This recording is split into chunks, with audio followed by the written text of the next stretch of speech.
दुनिया में लगातार परिवर्तन तो होते ही रहते हैं क्योंकि परिवर्तन ही प्रकृति का नियम है। जो लोग इस नियम को मानते हैं वो दुनिया में हो रहे चेंजेस को एक्सेप्ट करते हैं और उसी के अकॉर्डिंग अपने आप को चेंज करते हैं। लेकिन बहुत से लोग ऐसे भी हैं जिनको ये चेंजेस बिल्कुल भी अच्छे नहीं लगते और उसके हिसाब से वो खुद को बिल्कुल भी चेंज नहीं करते और इस कारण वो पीछे रह जाते हैं। बहुत से लोग ऐसे भी हैं जो ये सोचते हैं कि हम खुद को चेंज कर लेंगे, पर लेकिन वो सिर्फ सोचते ही रह जाते हैं और खुद को चेंज नहीं कर पाते और इसी वजह से वो अपना सब कुछ गवा बैठते हैं। So hey guys, I am Anamika, welcome back to my YouTube channel. So कैसे आप सब लोग? आई होप आप सभी लोग फिट एंड फाइन होंगे। तो आज मैं आप लोगों के लिए बहुत ही मस्त स्टोरी लेकर आई हूँ। ये स्टोरी आपको बहुत कुछ सिखाने वाली है कि हमारी लाइफ में लगातार चेंजेस के हिसाब से हमें खुद को भी चेंज करना आना चाहिए। वो हम इस बुक से जानेंगे जिसका नाम है हु मूव्ड माई चीज, जिसके ऑथर हैं स्पेंसर जॉनसन। स्टोरी शुरू करने से पहले अगर आपने मुझे इंस्टाग्राम पे फॉलो नहीं किया है तो कर लीजिए, आपको लिंक डिस्क्रिप्शन में मिल जाएगी। तो चलिए स्टार्ट करते हैं। ये स्टोरी 4 कैरेक्टर के ऊपर बेस्ड है। सो इस स्टोरी में 2 चूहे हैं, एक का नाम है स्निप और दूसरे का नाम है स्कैरी, और 2 छोटे आदमी जो कि चूहों के साइज के ही हैं, एक का नाम है हेम और एक का नाम है हॉ। ये चारों लोग भूल भुलैया के आसपास चीज की तलाश में डेली सुबह जल्दी उठकर उस भूल भुलैया में जाके नए रास्तों को खोजकर ये लोग अपने लिए चीज ढूंढते हैं, क्योंकि इन लोगों को चीज बहुत ज्यादा पसंद होता है और वो ही उनको सबसे ज्यादा खुशी देता है। एक बार ढूंढते ढूंढते उन चारों को एक स्टेशन मिला जिसका नाम था चीज स्टेशन सी। वहाँ पे बहुत ज्यादा चीज था। उसको देखकर वो चारों बहुत ज्यादा खुश हुए। उनको लगा कि ये चीज तो उनकी पूरी जिंदगी भर चलेगा, पूरी जिंदगी भर वो आराम से खा सकते हैं और उसे खाकर वे मजे से जिंदगी गुजार सकते हैं और उन्हें इधर उधर भटकने की भी कोई जरूरत नहीं पड़ेगी। स्निप और स्कैरी हर सुबह जल्दी उठते थे और स्टेशन सी पर जाकर चीज खाते थे। इसके अलावा वे भूल भुलैया के दूसरे भागों में भी घूमते रहते थे। इसके अलावा हेम और हो लेट उठते थे। उन्हें लगता था कि चीज स्टेशन पर ही तो है, वहाँ से कहाँ जाने वाला है, आराम से जाकर खाएंगे। इसी सोच के कारण हेम और हो बहुत ज्यादा सुस्त हो गए और उन्होंने अपना घर भी वहीं स्टेशन के पास ही बना लिया ताकि उन्हें ज्यादा चलना ना पड़े। स्निप और स्कैरी चीज खाकर बहुत खुश होते थे, फिर भी वे अपनी आंखें, नाक, कान खुले रखते थे। वे हर सुबह चीज को मेजर करते थे कि कितना चीज बाकी है। वे सुस्त नहीं थे, बल्कि वो खुद को बहुत ज्यादा एक्टिव रखते थे। उन्हें जल्दी समझ में आ गया कि ये चीज धीरे धीरे खत्म हो रहा है और एक दिन ये खत्म हो सकता है। लेकिन हेम और हॉ ने कभी इस बात पर ध्यान नहीं दिया। उन्हें लगा चीज बहुत ज्यादा है और कभी खत्म नहीं हो पाएगा। एक दिन स्निप और स्कैरी चीज स्टेशन सी पर पहुंचे तो देखा कि वहाँ कोई चीज नहीं था, लेकिन इससे वे ज्यादा हैरान नहीं हुए। वो पहले से ही ऐसी सिचुएशन के लिए तैयार थे। उन्हें पता था कि एक दिन ऐसा जरूर होगा। वे ना गुस्सा हुए और ना ही उन्होंने अफसोस किया और ना ही बिल्कुल दुखी हुए। उन्होंने जरा भी अपना टाइम वेस्ट नहीं किया और नए चीज स्टेशन ढूंढने के लिए निकल पड़े। लेकिन जैसे ही हेम और हॉ चीज स्टेशन पर पहुंचे तो उन्हें शॉक लग गया, क्योंकि चीज वहां नहीं था। हेम गुस्से से चिल्लाने लगा और बोला, हु मूव्ड माय चीज? मेरा चीज किसने हटाया? दोनों काफी देर तक बहुत गुस्से में इधर उधर घूमते रहे। फिर कुछ बात हेम ने बोला, स्निप और स्कैरी यहाँ दिखाई नहीं दे रहे, शायद वो कहीं और चीज की तलाश में निकल पड़े हैं, क्या हम भी चलें? हॉ बोला,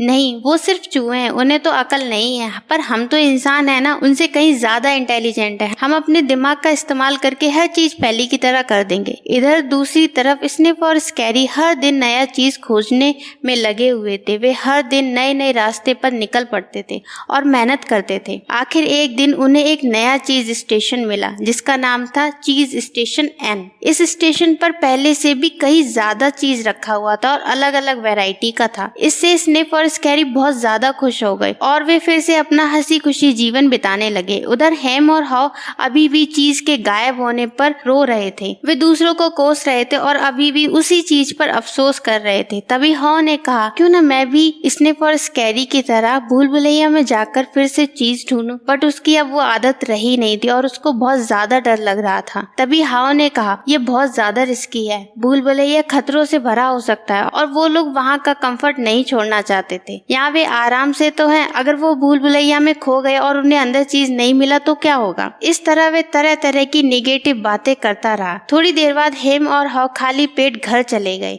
ऐसे ही वे दोनों हर दिन वहां जाते और यही सोचते कि शायद आज चीज वहां पर वापस आ जाएगा, लेकिन ऐसे बहुत से दिन बीत गए, वहां पर कोई चीज वापस नहीं आया। फिर वो दीवारों को तोड़ने लगे। उन्हें लगा कि वहां पर किसी ने चीज छुपा दिया होगा और उन्हें वहां पे मिल जाएगा।